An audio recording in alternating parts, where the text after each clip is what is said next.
Okay, so welcome to the University of Macau. So here we have two guests, very important guests in the field of EMCA. One who works with classroom interaction, and another who works with ordinary conversation. And these are Professor Kong Luke from Nanyang Technological University, Singapore, and Professor Olcay Sert for Moreland University. Welcome, Professor KK Luke and Professor Olcay Sert. So I will start by asking this first question, which is about how you got involved into the field of EMCA. So if you could tell us a little bit about your journeys all the way from linguistics or applied linguistics into EMCA. So KK, could you start, please? Yeah, it's a pleasure to share some of my own experience. EMCA as an interdisciplinary enterprise is, unsurprisingly, has been drawing practitioners from all different disciplines, from psychology, sociology, from linguistics, anthropology, and communication studies, and so on. And we do, in fact, these days find EMCA scholars in all different departments, obviously. In my own case, I trained as a linguist. So in my early days, when I was doing my master's thesis, for example, my focus was very much on the linguistic system. And I was looking for different theoretical models to best describe the phonology or the syntax of a language, So that was my main preoccupation, and for a time I was actually also quite fascinated by Chomsky, being able to describe grammatical systems using a mathematical sort of language, which made it possible, at least potentially, to be programmed on a computer. That was quite attractive to me. But after a while, I shifted my interest to conversation, partly because when I did my PhD, I went to the University of York in the UK, where, of course, it has been a center for studies and research in conversation analysis. That was one of the reasons, but also not just because, this happened to be done at York, but also because based on my own research, over the years I felt more and more that the methodological tools that I had to deal with the language material that I was handling was seriously insufficient or inadequate. In other words, I could see a lot of strength in linguistics when it comes to describing the patterns of the forms. So phonology is a typical, phonology in fact is a very, very important part of linguistics, of course, and it's all how modern linguistics basically started. And in phonology, what you do is describe in great detail and in very insightful ways the patterning of the sounds in our language. To a level of detail where you would never expect, even dream of, such patterning. Nevertheless, this methodology would only allow us to describe the formal patternings. But when I asked myself, what do these forms actually do? What meanings are to be had from these forms and so on, then this methodology left me in a lurch. It didn't give me any way into these questions at all. So I turned to look at pragmatics and so on, and then I found conversation analysis, and I knew when I found it that this is the method. So you had taken a methodological turn, can I say that? Yeah. That's wonderful. And about you, okay, how did you get into the MCA? For me, it was a kind of methodological turn as well. I was working as a research assistant back in 2007 at Hacettepe University in Turkey. And then I was about to finish my MA thesis, which had nothing to do with conversation analysis. But then when I was searching an article on code switching in classrooms, I came across with Paul Seedhouse's work. And then when I read it, I said, I want to learn this methodology, I want to use it. I was kind of fed up with the strictly cognitive second language acquisition paradigm as well, which dominated foreign language learning and teaching for years. And of course, back then, 2007, I said, okay, so I want to learn this methodology, but I also knew that that's not something very easy without support. And then in Turkey back then, we didn't have anyone who used ethnomethodology or conversation analysis to investigate classroom data. And I was lucky enough to get a scholarship from Hacettepe University, which supported my PhD in Newcastle University. And when I moved to Newcastle for my PhD, I was again lucky enough to have scholars like Paul Seedhouse, Ellen Firth, Chris Jenks was there as well back then. So there was already a group of researchers who were influenced from, who were using conversation analysis in their research. And then there was a strong classroom interaction tradition as well, with people like Steve Walsh, for example. And that was the year when I moved there, where they founded MARGE, Microanalysis Research Group, which changed its name to Multimodal Analysis Research Group now, with Adam Brandt. And then I see it as a collegial and collaborative process, because it was not just the lectures and then the pioneers that I was lucky to take classes from, but also the students. I was lucky to have, for example, people like Adam Brandt, who is in Newcastle now, Spencer Hazel, who worked in Denmark for a long time, and in Luxembourg, and now he's in Newcastle. But then back then he was a student, and we were all in the same class. So we had this collaborative collegial support. And then the early work that I read on CA, it started with classroom interaction. So I started with kind of applied CA, coming from an applied linguistics tradition, rather than starting from the work of early CA researchers. And then from the institutional talk, I moved back to early ethnomethodological and then CA work. But then that was my first encounter, basically. A paper I read when I was in Turkey, and then I said, I want to look at interaction. And then I want to investigate how learning and teaching are manifested in classroom interaction. That was basically how you choose CA. All right. Since we're talking about methodological turn and methods and methodologies as well, just following some discussions we had during this morning, and I'd like to know about the resources that we use to collect data. For example, like the camera. So the camera position is something that really matters when we are collecting data and we're generating data for analysis. So what are the difficulties and challenges that this equipment, the camera, impose on your research?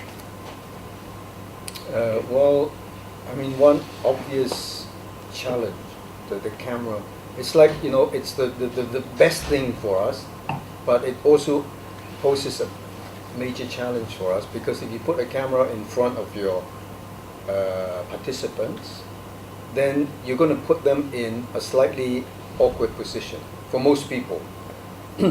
And because of that, then our claim that we're using naturally occurring data and studying that would therefore be compromised, at least slightly, to some extent. So this is a very hard question for me. Sometimes I get this question, during conferences and so on. Well, are you sure, all these people that you have talking are really, feeling completely unconstrained and, free and everything? And my honest answer to that is, of course, everything is relative. Where is the 100% naturally occurring thing that humans do? Because, short of recording them surreptitiously and, secretly, then there's no way around that problem. So my take on this is that we just have to use the camera the best way we can, and deal with the data that we have. And luckily for us, I don't think we're out to find out the truth of anything, but we are doing our very best to come to a deeper understanding of how humans think and behave and interact. Before going to Olcay, I'd like to add as well the number of cameras that we can use to collect data, because you're talking about that this morning, and I'd like you to comment something about this issue as well. Well, I mean, as we discussed this morning, it's a challenge because the number of cameras we use, the voice recorders, where you place the camera, they all have impact on.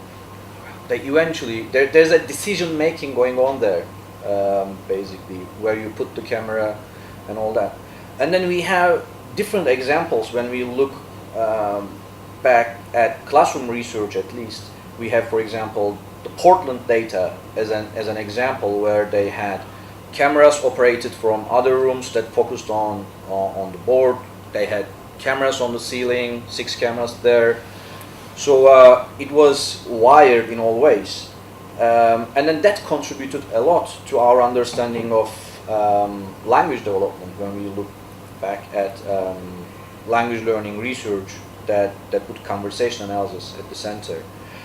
But then at the end of the day, as a researcher, you get what you can get, and then of course it's not possible to put 10, 15 cameras, because you need to make sure that you are not in a way interfering a lot as well.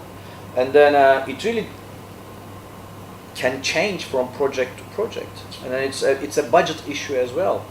But then we can, I think, all agree on one thing: the decisions that we take when we are collecting data, they somehow become consequential in our analysis as well. They have an impact on what we do. That's my take on it.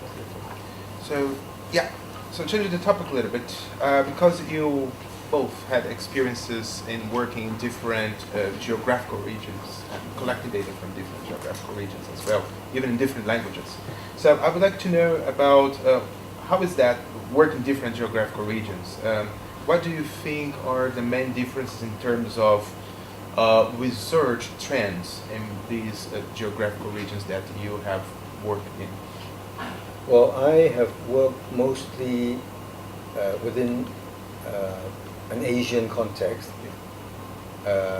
namely Hong Kong, China especially, and Singapore. So I've collected data and worked in these different settings.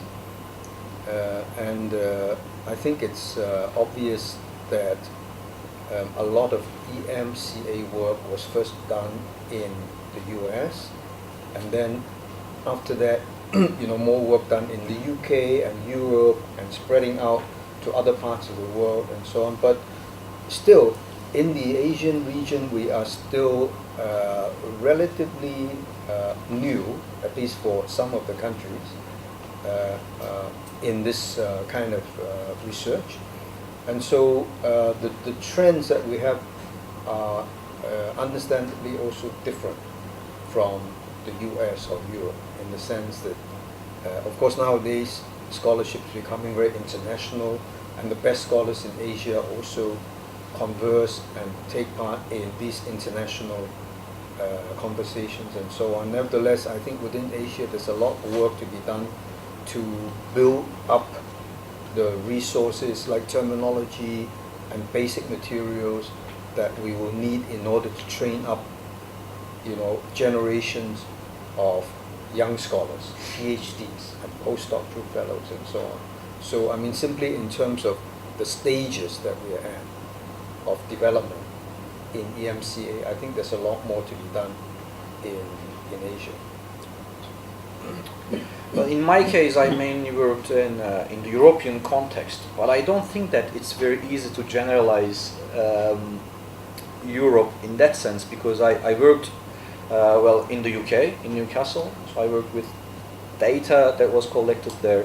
In Luxembourg, which was a completely different experience, not only because of the geographical location, but also the languages there, and then the research trends, the French tradition and then German tradition. For example, when I was there, I first, well, in the research lab that I was working in, DICA, Discourse, Interaction and Communication, they were using GATT transcription system, for example, right? That's more, that was initially designed by the German school, I would say, with you know, Salting, etc. And then that had an impact. And then I also witnessed that the readings that I'm doing, the articles written in English, they're not enough, because people there were reading also articles published in French and in German as well. So that was also quite a challenge for me. And then of course the languages, they change. And then after the PhD, after my PhD I moved to Turkey. And then the initial challenge for me was not necessarily the geographical location, and I had support from the university in general, but then I started working in a faculty of education which has its rooted disciplinary traditions when it comes to language learning and language teaching research. So more survey-based, questionnaire-based cognitive research was dominant in all faculties of education in Turkey. And then, I mean, forget about CA. Even qualitative research is something that received suspicion.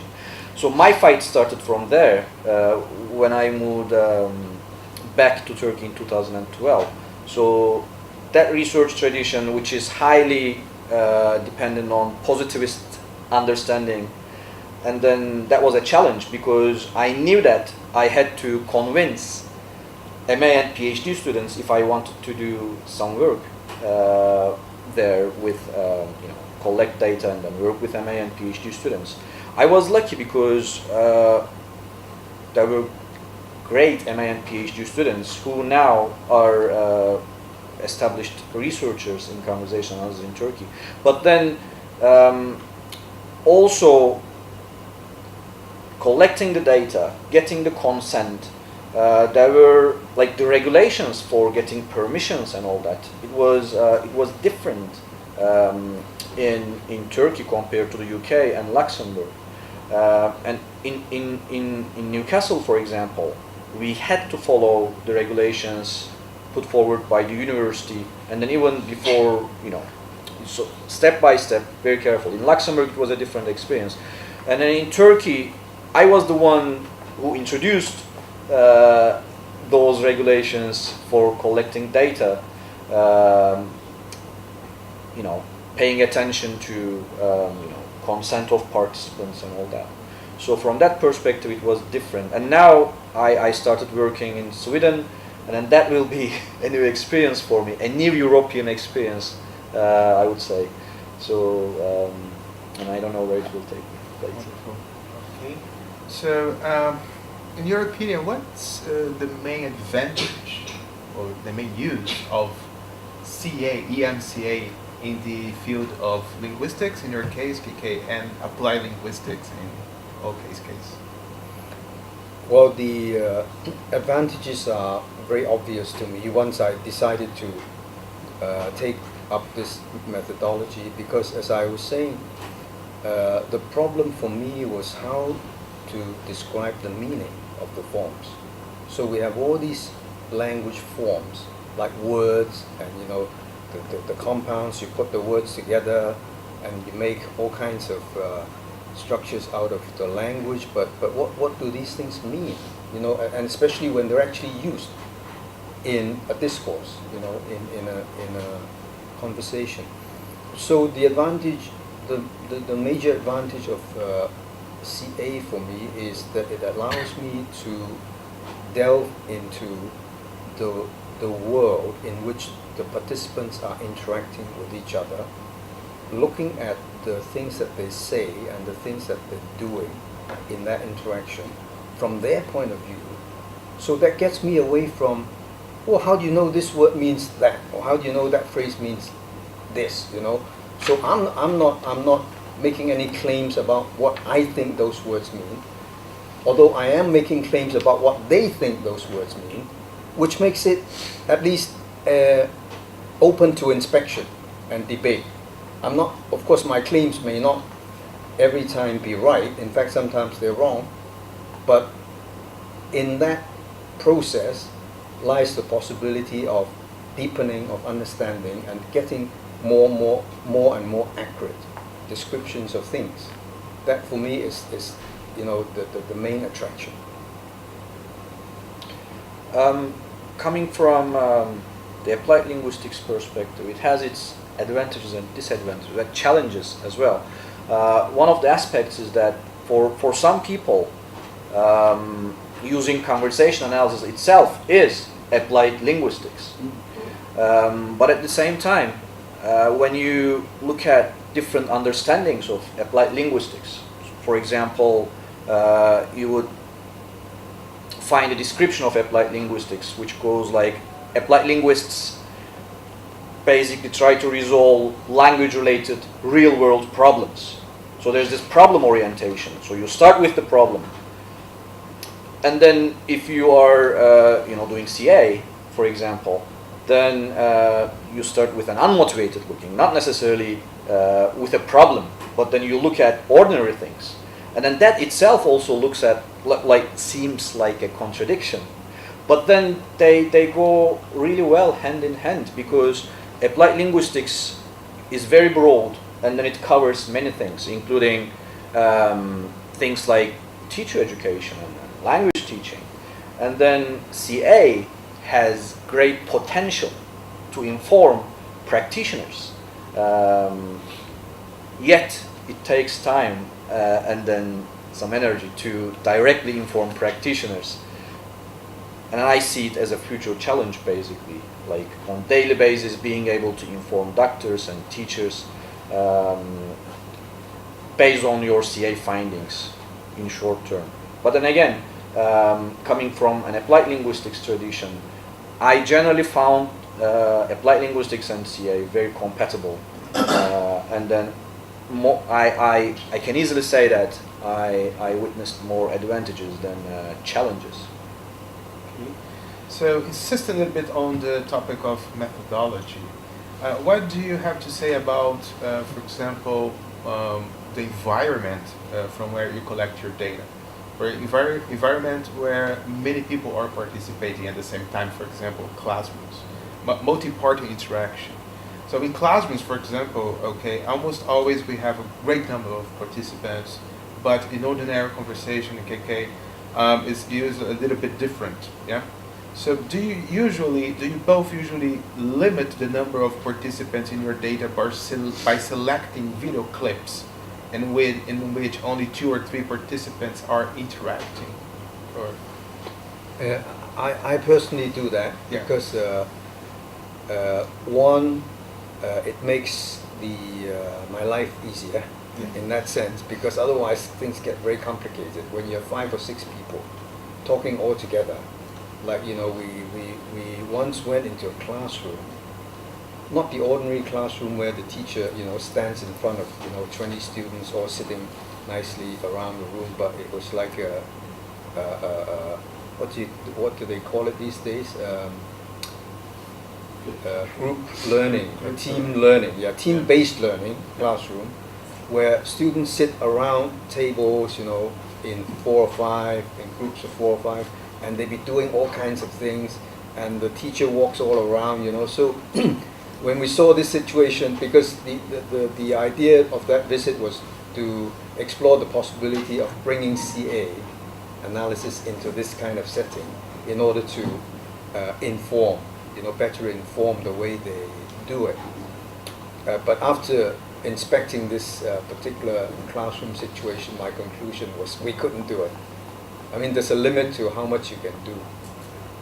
So for me, as in any science, you begin with things that you can put your hands on, that you can grapple with, and you can have a degree of, realistic chance of success. Let's put it that way. So you look at, 2 people, 3.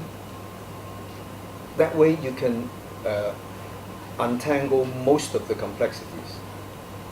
I think, of course, that also in itself takes a lot of time and experience and the patience and the dedication and so on. But at least I think the possibilities are there.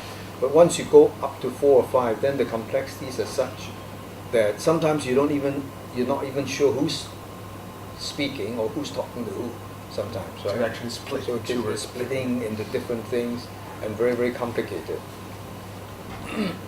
Well, in my case, I have no say on the number of participants that will be in the data, because the classrooms are there. There's a curriculum, they're following it, and I'm not basically able to, or I don't have the intention to manipulate what's going on and how many students there will be in the data. But then, which students will be involved in my analysis? Again, it's the data that speaks for itself. Because, for example, the kind of data that we looked at today, it's mainly teacher-fronted interaction, right? And then, of course, the limit is in the turn taking and turn allocation system itself, because that basically determines where you are focusing on in terms of interaction. And it doesn't matter how many cameras you have, that's it. But then when you look at classrooms around the world, and then, for example, one data set we worked on in Luxembourg in European school, we had the kind of setting which KK has just explained, students doing group work, and then the teacher is going around and providing feedback to students, or answering their questions when students solicit the teacher. And then the nature of participants involved in that case will be different. For example, we have a classroom of 20 students, for instance, and then they are doing group work, groups of 5. And then it's basically, again, the phenomenon that determines what we are going to look at, based on what we find, what the collections are. So that's why recently we have more work from language classrooms that are based on group work, and then, for example, the work of Teppo Jakonen and Tom Morton based on content and language integrated classrooms in Finland, for example. You would see more examples of this rather than teacher-fronted classrooms like I showed today. It goes back to the interaction, basically. It's not you selecting, I'm gonna work on 4 students today. You cannot do that. It's the limits of the context at the same time, because there are activities that unfold in the classroom, teaching and learning activities, and then they are interwoven with the interactional practices. It's context dependent and context renewing. Okay, so what do you see as some of the challenges for ethnomethodology and conversation analysis now in the future?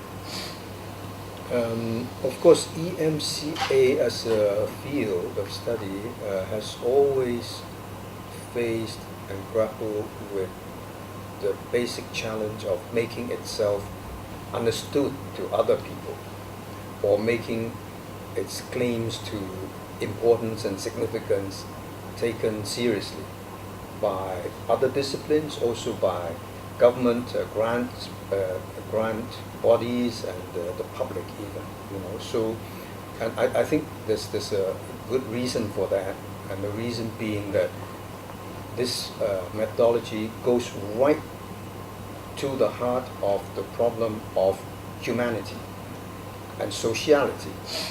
And these two things are actually to me more or less the same thing. Okay, but we can talk about that at a different time, because it tackles that very, very fundamental question in a revolutionary way, and throws off all commonsensical understanding of how humans behave, how humans think, and all of that. This makes the whole thing very challenging for most people, including academics. But that's a different story. But I think the challenge that we face now as we move further on is to make ourselves relevant to our universities, make ourselves relevant to our communities, to show, through our research that what we do, this methodology, even though it may not be well understood, can actually help us do things and make recommendations and solve problems that come from the workplaces themselves, or from the schools, and from the hospitals, from the police stations, and so on, so that what we do can be seen as useful and relevant. And that is not just because we want to get some funding and so on, but also to get the recognition and the goodwill and the trust that what we do is not just some kind of esoteric thing, but actually it's useful.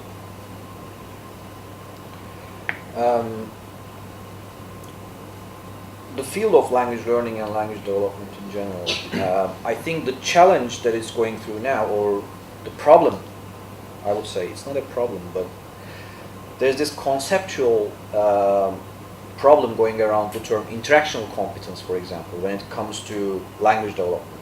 So people like John Hellerman, Simona Pekarek-Doyle, Richard Young, Numa Markey, they used in the past the term interactional competence in investigating language development.